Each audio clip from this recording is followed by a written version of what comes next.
Then he stepped through the door.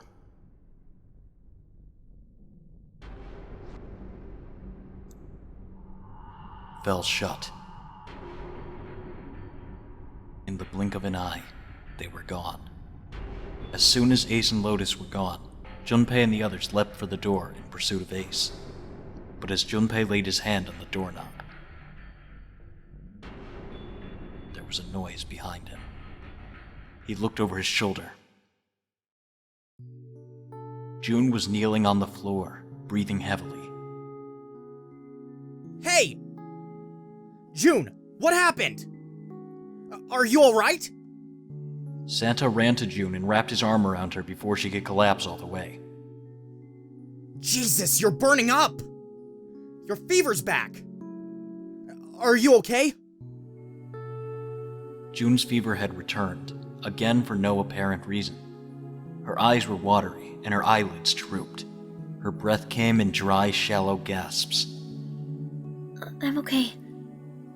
Really, I'm fine. You should be worrying about Lotus. She was breathing hard now, and she could barely summon the strength to talk. Junpei was torn. He couldn't leave June alone in the state she was in. But every moment they waited, Ace was farther away, Lotus's life in his hands. What was Junpei supposed to do? June's eyes drifted to Junpei's. She managed to muster a weak smile. Jumpy, don't worry about me. I just need a little rest. I'll be fine. Don't you remember? I just needed to rest a little last time. So, please save Lotus. Think about what Ace has already done, Junpei. When he's got what he needs from Lotus, you really think he's gonna just let her walk away? God damn it! You guys go on ahead. As soon as June starts feeling better, we'll follow you. Go! Junpei looked at June. She nodded once. She couldn't manage much more. But it was all the confirmation Junpei needed. His resolve was set. Alright. Come on, Seven. We're going after Ace. Hell yeah. Santa, you take good care of June. I'm trusting you. Santa nodded. Junpei turned before he had a chance to change his mind and started running toward the door. He could hear Seven's heavy footsteps behind him. Let's go! Junpei and Seven exploded into the hallway, their feet pounding the metal floor as they ran.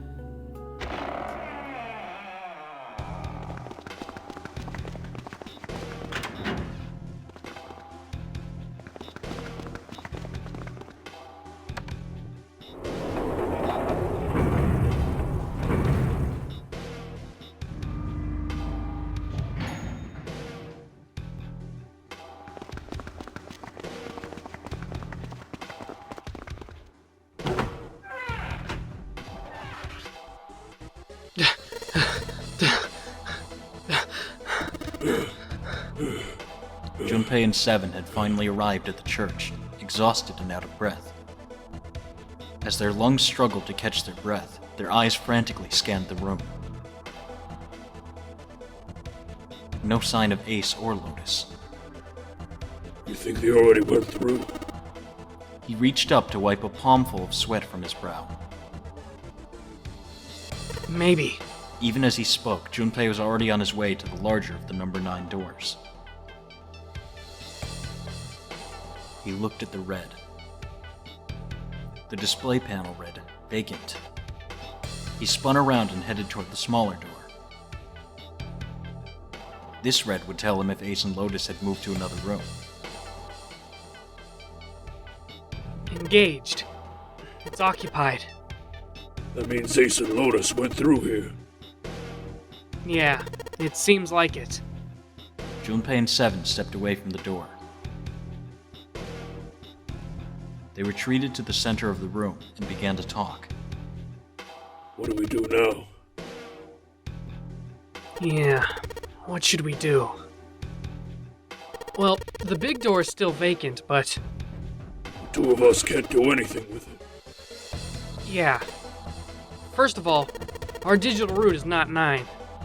Just then, as they were pondering what to do next,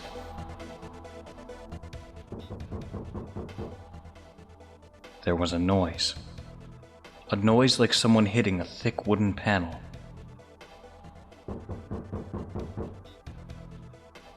Junpei looked up, surprised.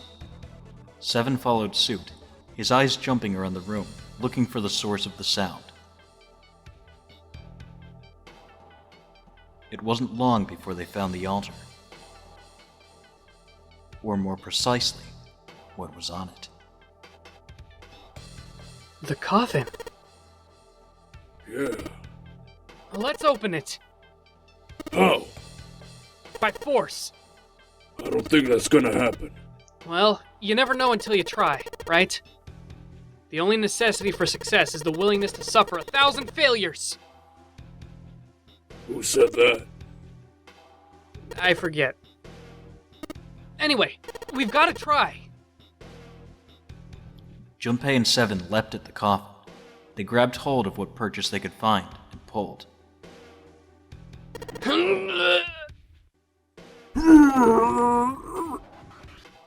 Damn it! See? Didn't I tell you?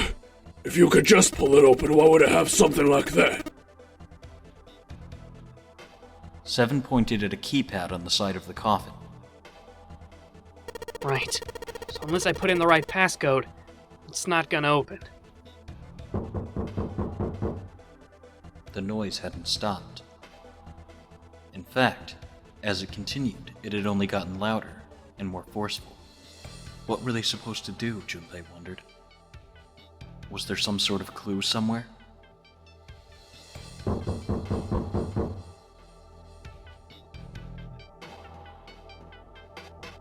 They stood there for a few moments, staring at the coffin, and then Seven spoke.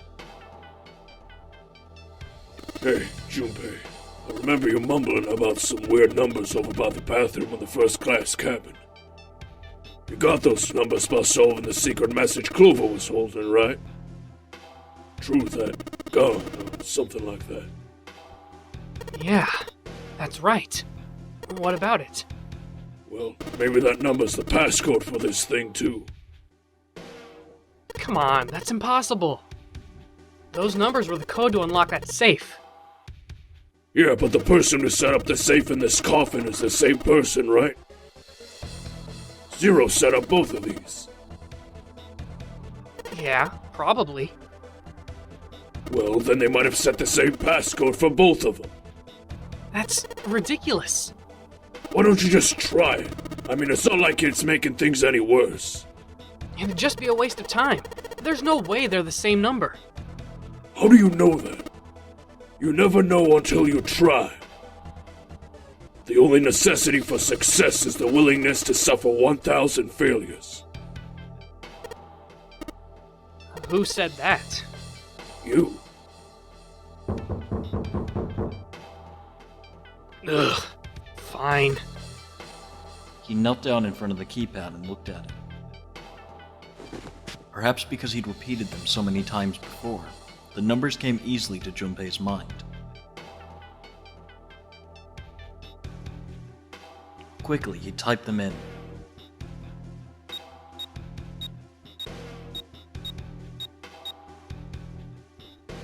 He checked that he'd entered the right numbers, took a deep breath, and pressed the E button.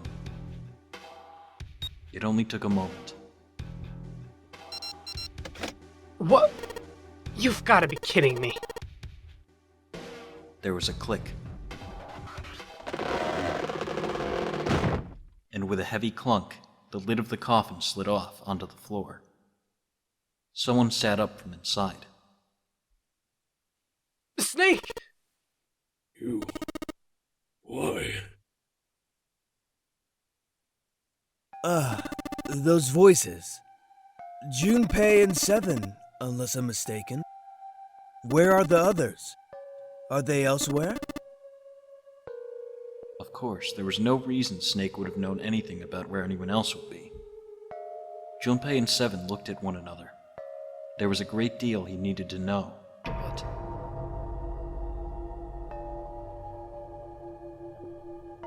They had to tell him something, however, so they began to talk.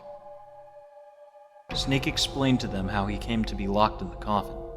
Apparently he had been hit with some sort of knockout gas, and Junpei and Seven explained what had happened to the rest of them.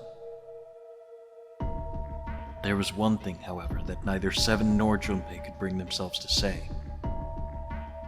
That Ace had killed Clover. They feared that if Snake knew, he might well go insane.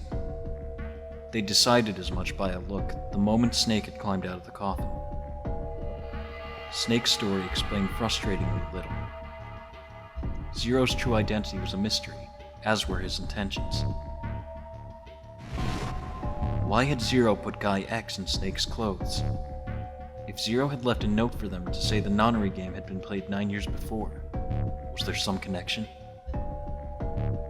Junpei put the question to Snake. His answer was less than illuminating. What are you talking about? I apologize, but I have no idea what you're saying. It seemed as though Snake was perhaps not being entirely honest, but that knowledge did Junpei and Seven little good. No matter how many times they asked, he insisted that he knew nothing. It was becoming clear that Snake wouldn't give in, and every second they spent asking him was a second wasted. Their time limit was fast approaching. Snake's release from the coffin had changed nothing. They still needed to follow Ace as quickly as possible. However,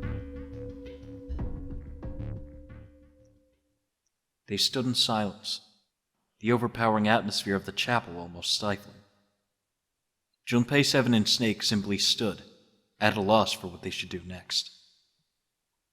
What do we do now? He glanced over at Snake's wrist. Sure enough, he could see the 2 on the bracelet on Snake's wrist. The 3 of us can't make a digital root of 9. Yeah, we just get 5. We're stuck here, then. Oh. Hey, I just remembered something. Seven began patting his pockets, as if he were checking to see if any of them held anything.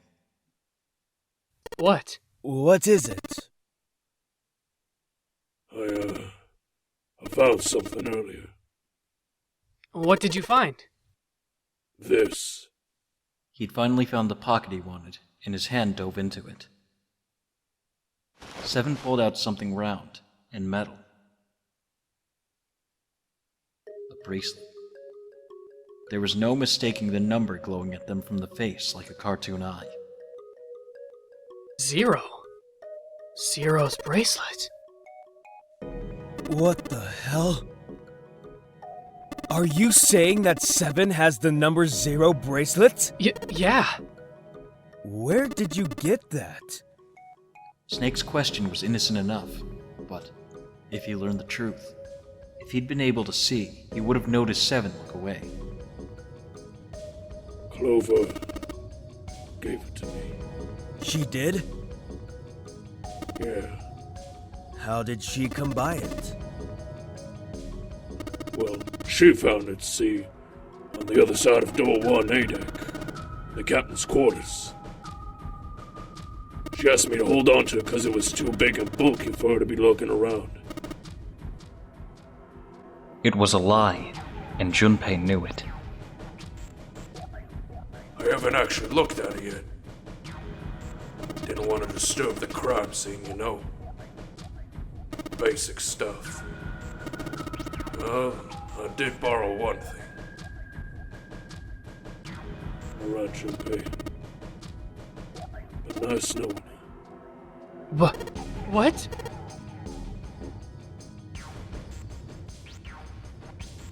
Come on, man, I'm just kidding. Still, just in case, I want to make sure that the 0 bracelet gets picked up by the red. Snake, give me a hand, alright? Without waiting for a response, he started walking toward the door. Junpei and Snake followed him, quietly. Before long, they found themselves in front of the larger of the 2 doors. Seven and Snake put their palms on the red. Once they'd done that, Seven put the number 0 bracelet on the scanner panel as well. A third asterisk appeared on the screen.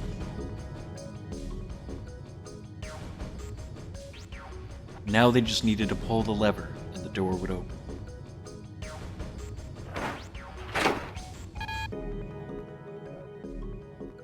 Huh? Why isn't it opening? Well, the third asterisk lit up, so it must have registered the 0 bracelet. Maybe it isn't actually 0. Huh? What? That bracelet may not actually produce the number 0 when scanned. That is what I'm saying. Why don't we try a few different combinations? Perhaps we can determine what number that bracelet actually contains. Junpei nodded.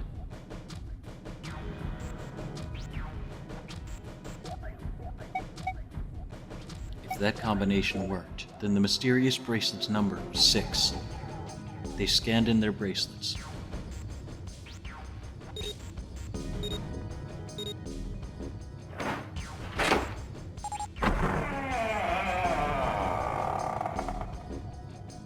It opened. Yes, so it would seem. Seven clearly hadn't thought their experimentation would produce anything useful, and looked rather confused. Snake was, as usual, calm and smug.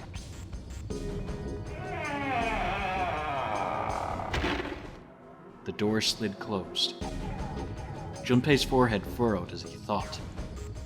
That meant the number for the mysterious bracelet was 6.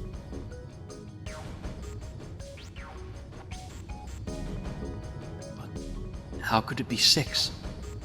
The display on the bracelet clearly showed a 0. Suddenly, from somewhere far beneath them, they heard the creak and groan of tearing metal. With it came the sound of water pouring into parts of the ship that had until recently been dry. Oh man, that's not good. I guess our time's just about up, huh? At any rate, we know now that the door can be opened. Let's go. But, Snake, are you sure? Yeah. You know that only Junpei and I can get through this way. You needn't worry. I have a solution to this problem. My last resort. But if now is not the time for last resorts, then when? Last. Resort?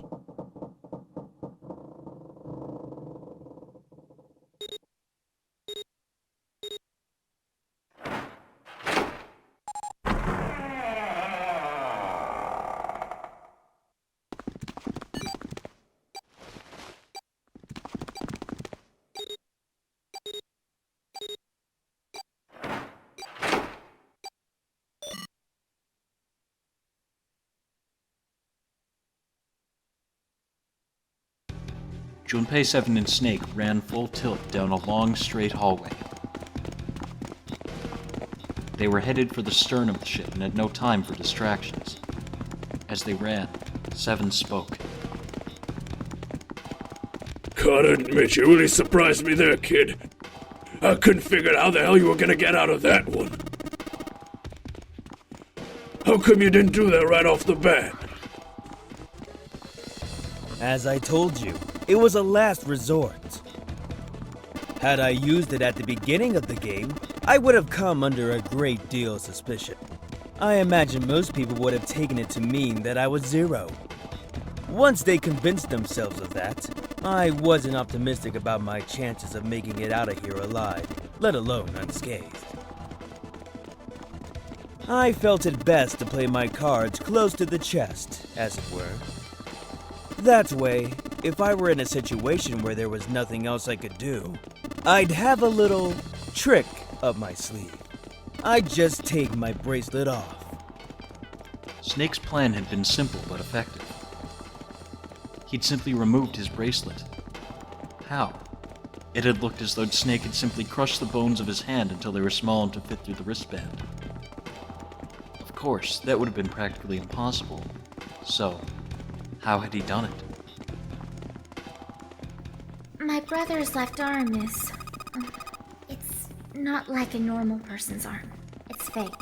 It's not a real arm. Snake had slid the bracelet off and tossed it into the coffin.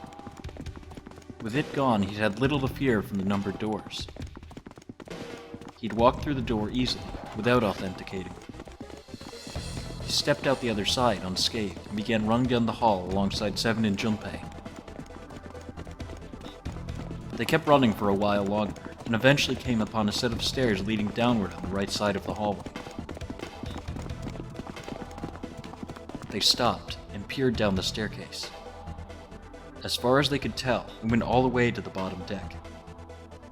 There didn't seem to be any flooding. They nodded quickly to one another and jogged down the stairs. It took only a few minutes to make their way to the bottom deck. There was a single hallway in front of them, at the end of which was a single door. Junpei threw it open. Inside was a massive iron gate. A plate was affixed to the top of it. It read, Incinerator. Incinerator? Oh my, that doesn't sound very pleasant. Do you see a lever near the gate, perhaps? Yeah, right over here. How did you know that? Well, I'd be happy to regale you with the story. I imagine it should only take half a day or so. Ugh. Junpei grumbled, gave Snake a dirty look, and jogged over to the lever. If you pull it, the door ought to open. Got it. He pulled the lever down.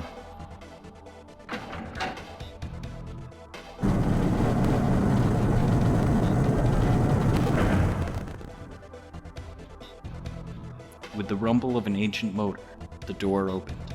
There was no need to hold back, and no time to hesitate. They pushed their way inside. Standing in front of them were Ace and Lotus. Ace still held the revolver in his hand. It was still pressed hard against Lotus's temple. A small dark bruise had begun to form near the tip. Even from several yards away, Junpei could see that Lotus was shaking. She was terrified. But perhaps more interesting was what Junpei saw behind them. 9. Another number 9 door. But why? Why was there another one? The door stopped Junpei in his tracks. It simply shouldn't have been there. As his brain finally began to consider why, the whine of a warning klaxon filled the air, drowning out any thought. Warning! Warning! Emergency incineration command has been acknowledged.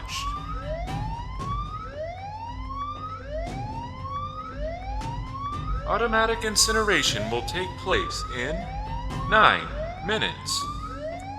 Please evacuate the incinerator immediately. Oh my. How exciting! You've run quite a show here, Zero. A terrifying smile twisted Ace's face. What's the matter? Too frightened to understand? Here, let me explain. It's said that the incineration system is about to activate. In 9 minutes, this room will be engulfed in flame. Huh? Who are you?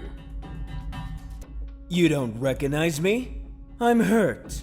It's me, Snake. Snake? Ah, yes. You are alive. I'm afraid your bizarre style had me confused. I'm quite glad to see you're alive. Ace's voice didn't change. Snake ground his teeth. If you don't mind my asking, how did you get here? Snake, Junpei, Seven? The three of you couldn't have opened the door with a 9. Did you use Clover's bracelet, perhaps? What?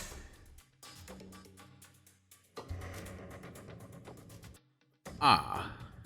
Well, your reaction suggests that you did not. Hold on. Why did you think we'd have Clover's bracelet? Junpei felt his chest tighten. Oh. They haven't told you? Told me what? Clearly not. Normally, I would take some time and enjoy the moment. But I'm afraid my time is at a premium just now. I'll have to make this quick. Clover? Don't do it, Ace! Keep your goddamn mouth shut! Clover? I said stop it! Don't listen to him, Snake! Junpei could feel his voice going hoarse, but Snake didn't listen to him. What happened to Clover? Ace looked at him. The corner of his mouth curled into the hook of a cruel smile. Clover died.